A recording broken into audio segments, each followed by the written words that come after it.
누구나 우리나라에 올 수 있습니다. 그러나 간첩이라면 말이 달라지죠. 북한의 직파 간첩이 9년 만에 검거됐습니다. 이에 더해서 북한 사람이 비행기를 타고 우리나라에 와서 돈을 요구하기까지 했는데요. 짚어보겠습니다. 그러니까 김단비 기자, 직파 간첩, 포섭도 아니라 직파 간첩이라고요? 네, 최근 이제 북한에서 직파한, 그러니까 지령을 받고 내려온 간첩 용의자 40대 남성이 검거된 겁니다. 네. 이 남성은 북한에서 대남 공작 업무를 총괄하는 공항국에서 지령을 받고 지난해부터 활동을 시작한 걸로 알려졌는데요. 이제 들키지 않기 위해 이 남성은 승려 행세를 했다고 합니다. 승려 행세. 예, 승려 행세를 해가며 불교계에 잔입한 후에 지금까지 활동을 해오다 이번에 6월 말에 적발된 겁니다. 네, 그러니까 지난해부터 활동을 해왔는데 승려 행세를 했거든요. 왜 승려일까 이런 생각이 또 드는데요. 그래서 아무래도 승려 행세를 하면 의심을 덜 받고 자유롭게 좀 출입할 수 있겠죠. 그런 것 때문에 승려를 한 것 같고, 그리고 또 혹시라도 절에 들어가 있으면 나중에 위험할 때 말이죠. 또 은둔을 좀 할 수도 있고 이런 걸 생각한 것 같아요. 그렇군요. 궁금한 게 한국에 그러면 언제 또 어떻게 들어왔는지가 궁금하거든요. 네, 공안 당국이 밝힌 바에 의하면 이 40대 남성이 지난해까지도 계속해서 이제 활동을 했다라고 하고 있고요. 그리고 네. 수년 전에도 한국에 들어왔다가 어떻게 보면 이제 서아시아의 한 국가로 가서 이제 국적을 세탁을 하고 나서 다시 제주도를 통해서 입국을 했다라고 밝혔습니다. 그렇군요. 그래서 남성의 입국 경로를 수상하게 여긴 우리 당국이 이렇게 검거하고 구속까지 하게 된 겁니다. 그런데 저는 요즘에도 이렇게 직파 간첩이 있을 수 있나 이런 생각이 들었거든요. 사실은 직파 간첩은 이제 정말하면 북한에 있는 인민무력부 산하의 정찰총국이라고 있어요. 네. 그 정찰총국이 하는 일이 뭐냐면 공작원을 양성하고 침투시키고 정보 수집을 하는 대남이라든지 해외 어떤 공작 업무를 총괄하는 곳이거든요. 네. 그러다 보니까 거기에서 지령을 받고 직접 우리나라로 왔다는 얘기거든요. 근데 이 직파간첩이 우리나라에 검거된 게 아마 10여 년 전일 거예요. 황장엽 전 노동장 비서를 살해하기 위해서 직파간첩 지령받고 왔던 그 이후에 직파간첩은 지금 한 10년 넘었죠. 10년 남짓 됐죠. 그거 이외에 뭐 간첩이라고 하는 사람들은 우리나라에서 포섭 간첩이거든요. 기존적으로 있는 사람들을 와가지고 설득하고 회유해가지고 또 강요해가지고 간첩 활동을 시켰던 건데 이번에 직접 그렇게 정찰총국에서 지시를 받고 왔다, 지령을 받고 왔다 해가지고 직파 간첩에 대한 이야기가 상당히 위기감을 조성하는 거죠. 그렇죠. 그만큼 직파 간첩이 옛날에 있은 지도 굉장히 오래됐다는 겁니다. 저희가 하나하나 따져보니까 9년 만이더라고요. 그분들 다 처벌받은 거죠? 예, 지금 김복주 의원님 말씀하신 것처럼 황장엽을 암살하기 위해서 두 사람이 왔었어요. 하나는 동명관이고요. 한 사람은 김명호인데요. 이 사람들은 징역 10년 받았습니다. 2010년에 이제 난파됐었거든요. 그다음에 2006년에도 그 이전이죠. 한번 이제 직파 간첩이 내려온 적이 있는데 정경학 씨라고 태국 사람으로 위장을 하고 들어왔어요. 그래서 이제 공군 레이더 기지 사진을 찍어가지고 북측에 보내기도 하고 그러다가 검거가 돼가지고 이때도 징역 10년 받은 적이 있습니다. 그렇군요.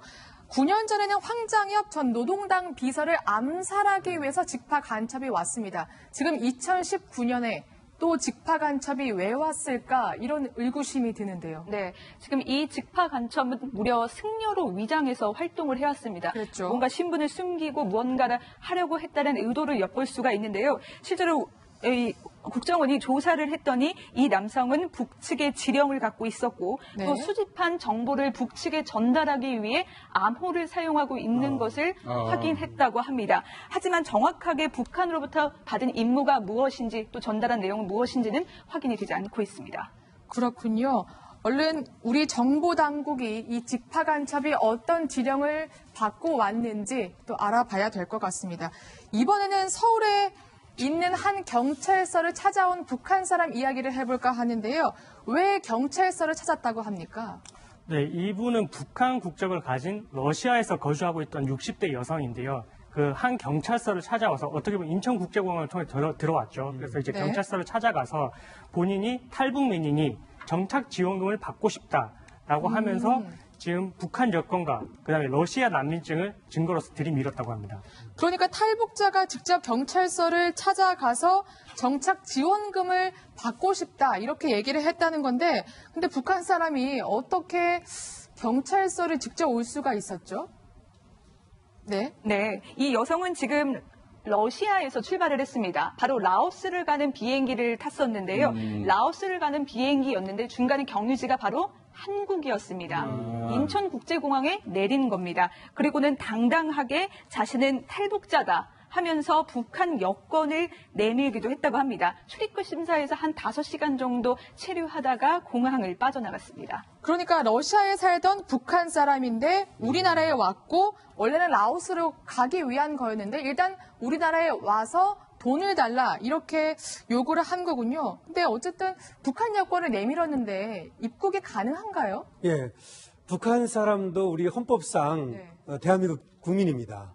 그래서 이제 어쨌든 북한 여권을 들이밀었으니까 국정원이 이제 먼저 나섰을 거 아닙니까? 근데 보니까 탈북자가 아니에요, 이 사람이. 근데 국정원은 이제 탈북자에 해당하면 신병을 인수하거든요. 네. 근데 보니까 탈북자가 아니고 이 사람이 국적은 북한인데 그 거주지가 러시아입니다.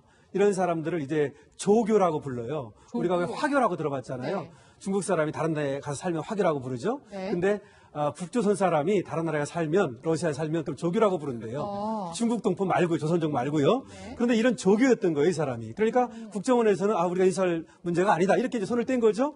그러니까 이 사람이 그 다음 날 경찰서에 가가지고 이제 그 정착금 달라고 했다 그 말이에요. 탈북자 정착금 주고. 예, 이제 근데 탈북자라고 얘기하면 근데 이 사람은 탈북자가 아니니까 사실 정착금 대상자는 아닙니다. 그렇게 된 거고 그 다음에 이제 그 원래가 북한 국적을 갖다가 이렇게 선택을 할 수가 있어요. 네. 그 자신이 북한에서 태어난 것이 아니라 그 부모가 북한에서 태어난 사람이고 자신이 이 사람은 이제 중국에서 태어났는데 네. 러시아에 살고 있는 그런 사람입니다. 그러니까 북한에 직접적인 연고는 없는 없는 사람이군요. 거죠. 부모가 있는 거고. 예. 그렇군요.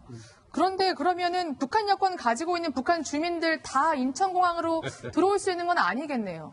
네, 사실 만약에 이 씨가 한국에 들어올 때 뭐 한국으로 가겠다라고 먼저 말을 했다라면은 사실은 이제 승인이 안 됐을 그렇죠. 거예요. 예. 실패했을 건데, 근데 이분이 지금 사전 승인 없이 이제 갈 수 있는 라오스를 최종적인 목적지로 선택을 했고, 그렇기 때문에 이제 어떻게 보면 중간 기착지인 우리나라로 이렇게 들어올 수 있었던 상황입니다. 그렇죠. 내려가지고서 바로 그냥 그렇게 들이밀은 거죠. 그러니까 어떻게 보면 머리를 쓴 것이죠. 네.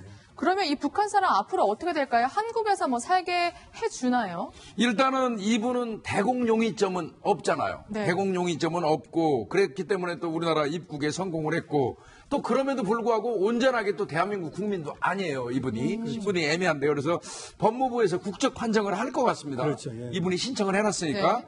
그래서 한국 국적을 취득할 시 뭐 여부를 아마 결정할 것 같습니다. 그러면 그 탈북자 정착 지원금도 혹시 받게 그거는 될까요? 탈북자로 분류가 됐을 때만 그 탈북자 정착 지원금이 네. 공급이 되는 거고요.